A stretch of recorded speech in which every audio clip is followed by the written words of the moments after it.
everyone, my name's Edna Collins. Watch our show through CMAC.TV every week as Yo Soy Neighborhoods Fresno. This is our community service.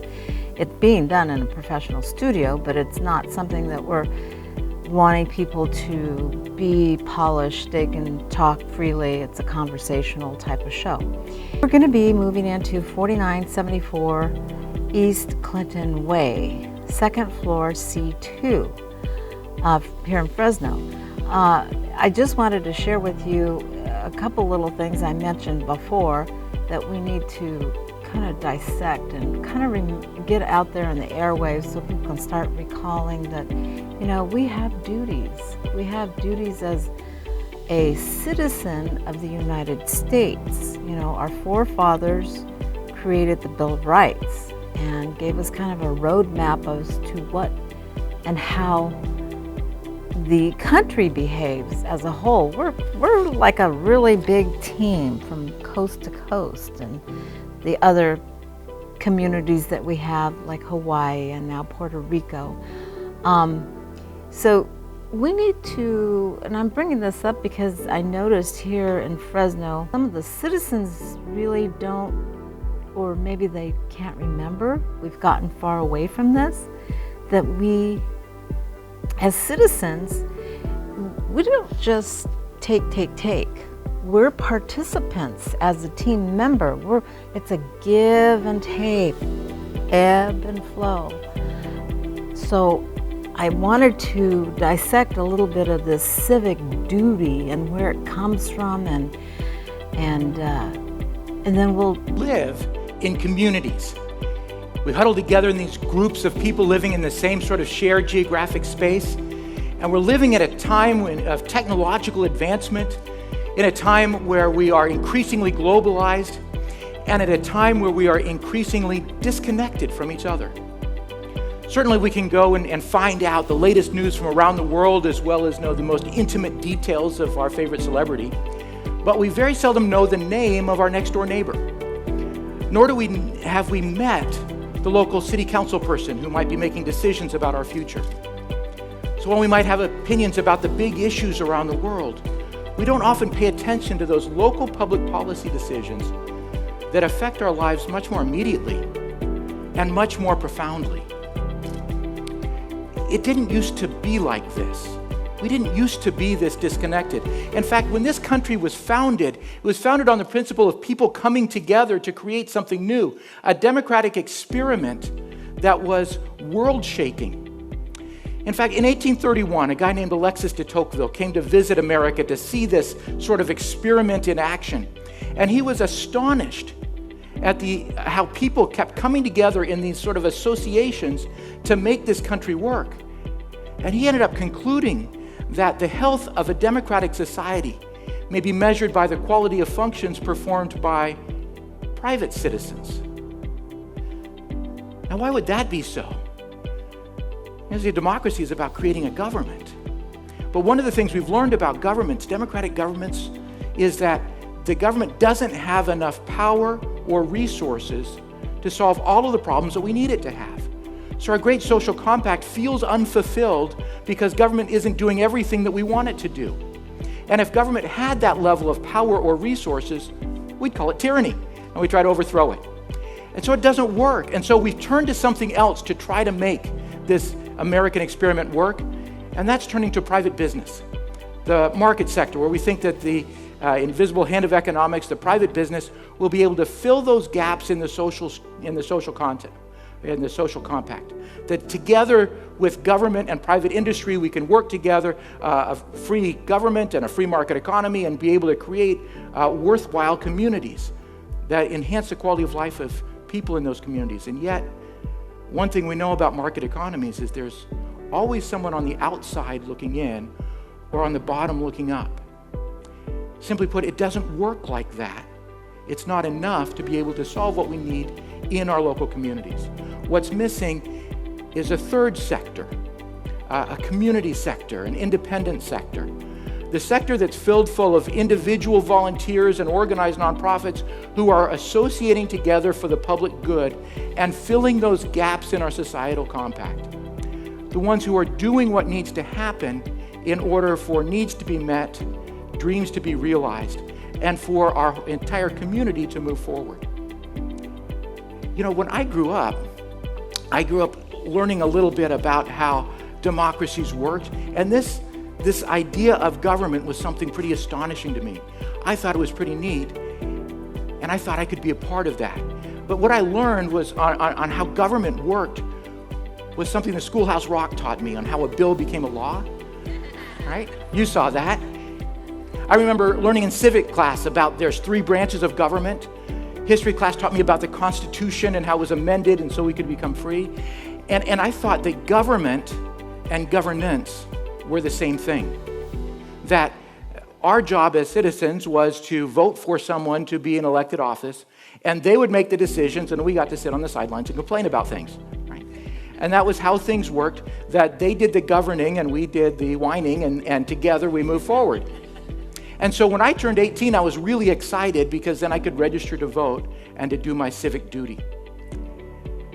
And yet now I'm starting to see that governance in a community can be so much more, so much bigger. And then something happened to really change my perspective. 15 years ago, I joined an organization called JCCI, the Jacksonville Community Council, Inc. And it was an exciting experience for me. I had come from a helping profession. I'm a social worker by trade, and I had been feeling good about doing good. I'd been working with children and families and homelessness and mental illness, and I had been involved in this changing people's lives and feeling like I was making a difference in the world. And suddenly I found myself in an organization that held a lot of meetings.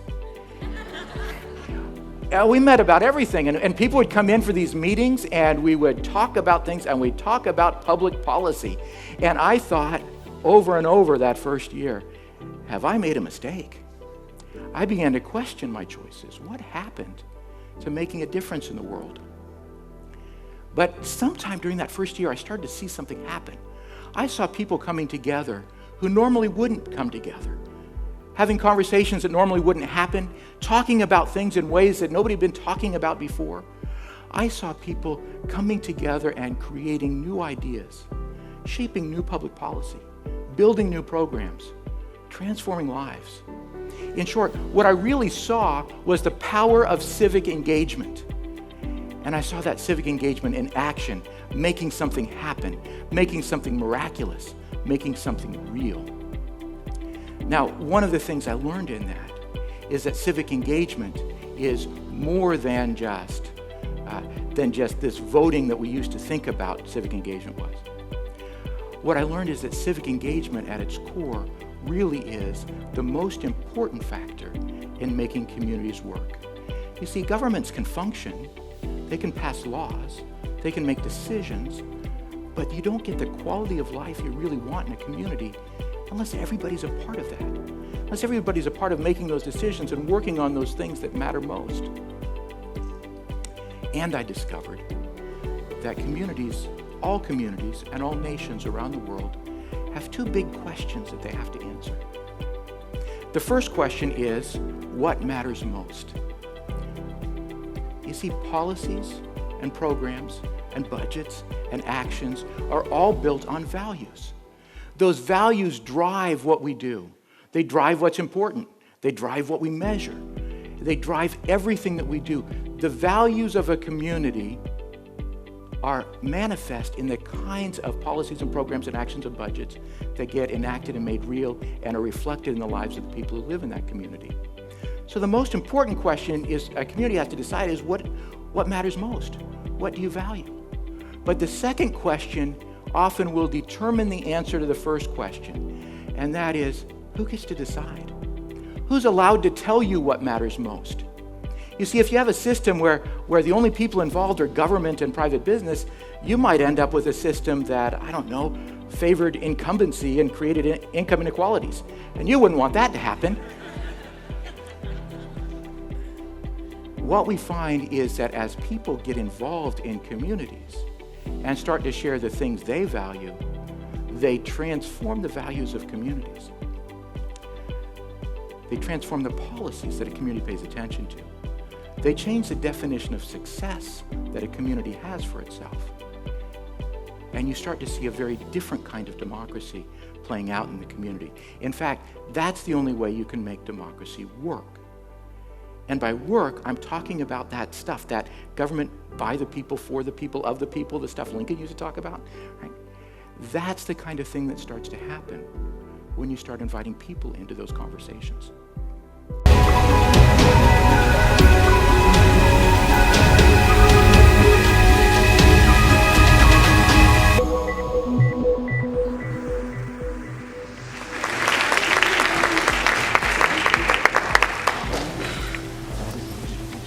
Are we good?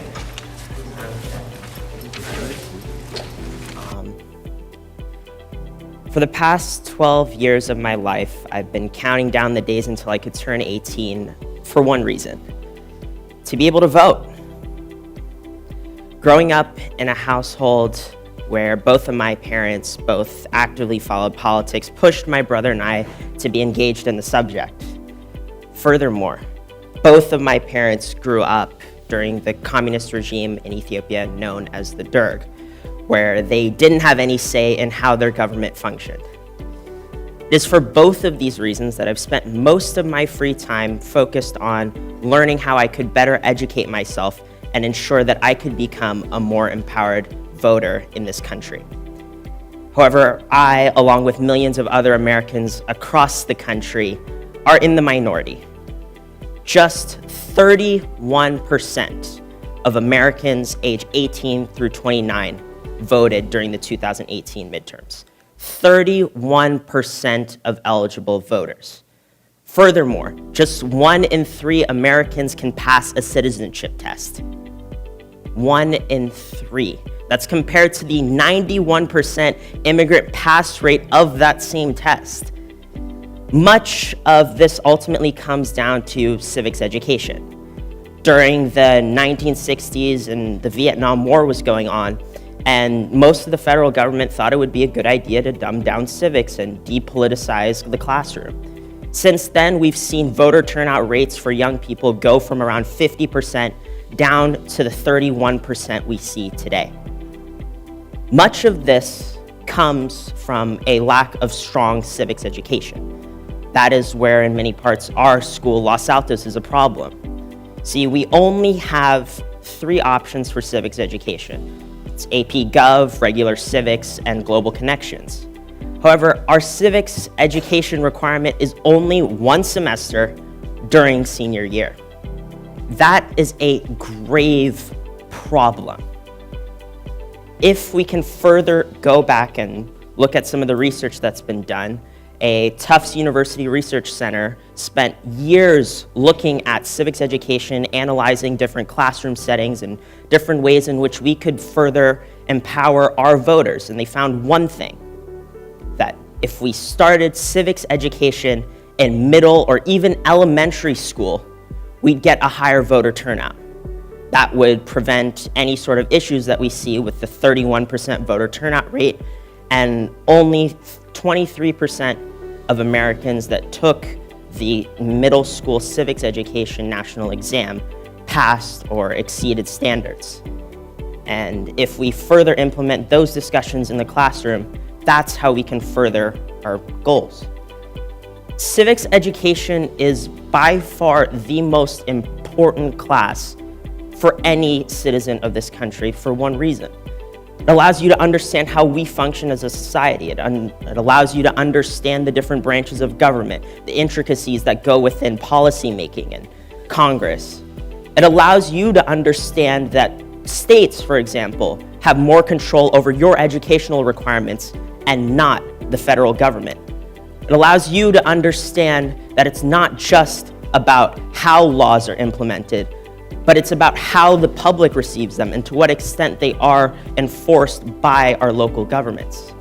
This is why civics education is important. Now, there's a common misconception and complaint by adults that by increasing more discussions about politics in our classrooms, we'll have an over-politicized classroom.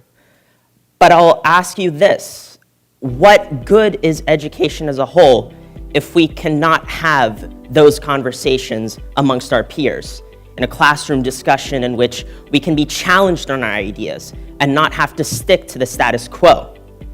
Furthermore, adults could really do more to further our academic goals as well.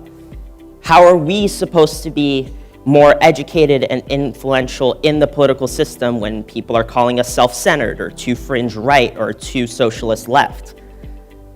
If we can't have that discussion inside a classroom with a teacher who's ready to help answer any questions, give an objective layout as to how politics works, that's when we can finally be able to get closer to a more empowered voting electorate. Look, I'm not going to say that civics education is a partisan issue because it really isn't.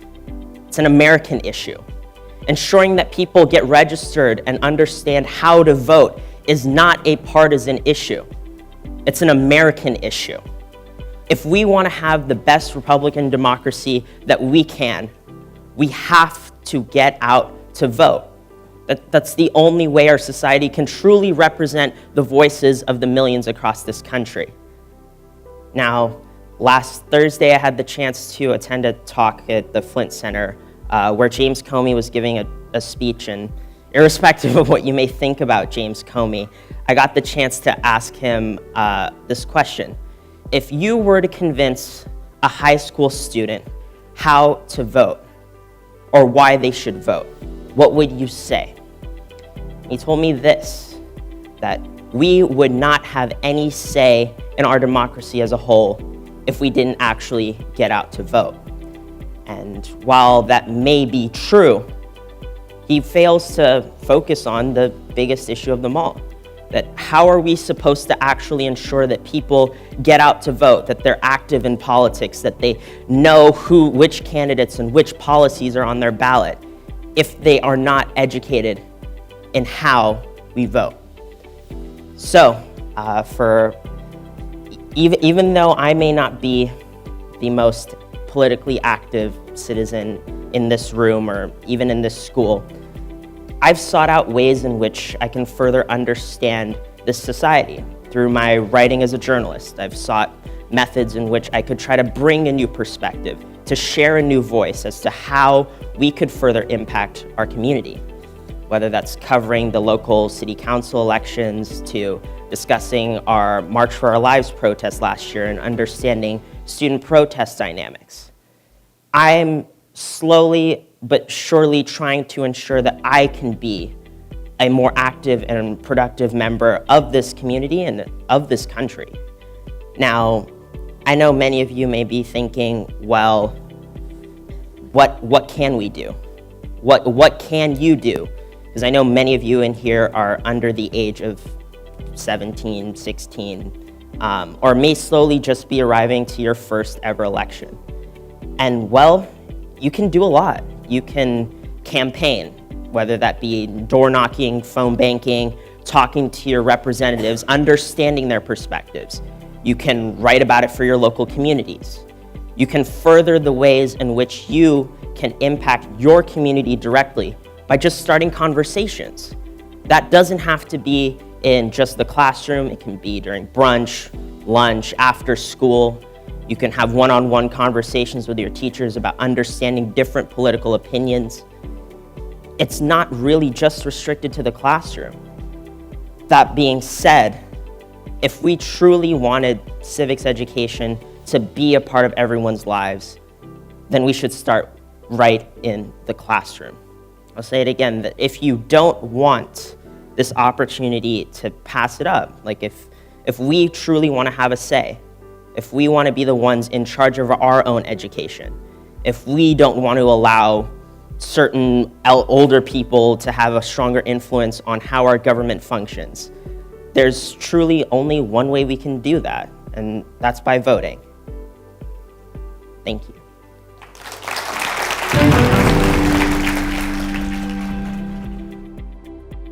Let me tell you a couple of stories about what this looks like in communities. Here in Jacksonville, Florida, we live in a community that is tainted by a legacy of slavery and segregation. And we started looking at issues of race in our community, and we weren't doing a very good job of addressing it. And so we brought together 300 people to have a different kind of conversation and find a new approach to how we dealt with race and race-based disparities. Now, these 300 people met weekly for 9 months to have this different kind of conversation, and this wasn't just your usual suspect. This was a group of unusual suspects. We had 3 white supremacist organizations represented in the room, sitting shoulder to shoulder with people who had marched with Dr. Martin Luther King. We had people who had suffered under segregation, and people had only read about it in history books. And they came together, and they challenged each other's perceptions. They shared each other's stories. They looked at data. They began to have a different kind of conversation, and at the end, they reached a set of recommendations by consensus that said, here's what our community needs to do differently. And then they put those recommendations into action. And we started to see change. We saw achievement gaps in our public education system start to close. We saw health disparities shrink. We saw a conversation change to start looking at those structural and institutional racism that was behind some of the policies and practices of our institutions. And we started to see a different approach to what we were dealing with race. I started to see the same thing in other places. In Londrina, Brazil, it's a community that decided that they were going to end third world poverty in their community. And they did it. And they did it by bringing together government and business and academia and residents and having a new kind of conversation and envisioning a new kind of economy in which everyone was allowed to participate. A neighboring community created a citizens observatory where ordinary people sat down and looked at every single expenditure of local government. That first year they saved millions of dollars, which then they reallocated toward the services that the residents said they needed, and the community prospered. We're seeing this in places around the world. In San Antonio, Texas, a community came together to envision a new kind of future, and they began to reinvigorate the city with this belief of what they could and should become. They created a vision of themselves as a brain power community. And by working together, by pulling together regular people, ordinary folk, with business and government, but regular people together, working together and sharing ideas and dreams for a new future, they went from a brain-drained community to a brain-gained community in 3 years. They transformed their local economy to one of the strongest in the United States. And they worked on issues of health in their community. They were tired of being known as one of the fattest cities in America. And so they worked together and put salad bars in their school system and public events which involved healthy activities, and they tackled the complex issues and the simple issues, down to taking care of stray dogs in neighborhoods where people were afraid to walk or jog. And what they saw was their adult obesity rates dropped 20% in 3 years. And now they're on the fittest cities in America list. These things happen when people come together to transform communities. But this community engagement doesn't just change the community. It changes the people in it. People become different as they move from the sidelines where they have been complaining about government and writing letters to the editor into moving to the middle of the action, where now they're coming together to learn about the community, to engage in problem solving and act to make positive change. They gain a responsibility and a sense of pride about the community in which they live. And it starts to transform them and create connections among other people in the community. And suddenly you find a community full of people connected to each other, working together on a common vision and a common cause, and the community transforms and the people transform. And what you have in practice is what Alexis de Tocqueville found when he came in 1831 and was astonished at these public associations around this country of America. Suzanne Morse once said that democracy becomes real for people when they decide what kind of community they want. She said that's the leverage it might take to change our own destiny. Those are the kinds of things we're seeing in conversations all around the world as people are trying to figure out a new definition of success for nations and a new way of engaging people close to home.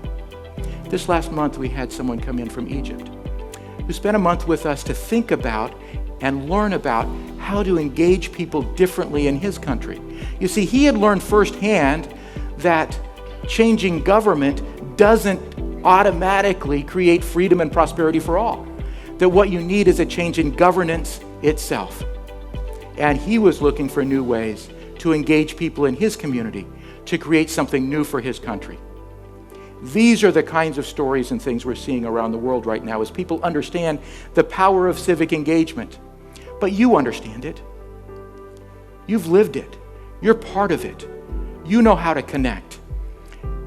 See, the thing is, we live in communities. We live in groups of people sharing this geographic space. But we have an opportunity to do more. We have an opportunity to connect in communities and connect with each other to create something better and bigger than ourselves, and to become part of something that fulfills the promises that were made a couple of hundred years ago. This is our opportunity to do something better, to believe in a better future. You see, the future of our communities is not going to be built in Washington or Brussels or Berlin. It's going to be built by you and me. And so I urge you to connect to each other, to connect to your communities, to engage in a new kind of conversation, to engage in a new kind of experience, and to create the kind of community that you know, we all know, that we deserve and that we need to have for ourselves and for our children, because this is our history, but this is also our future. Thank you.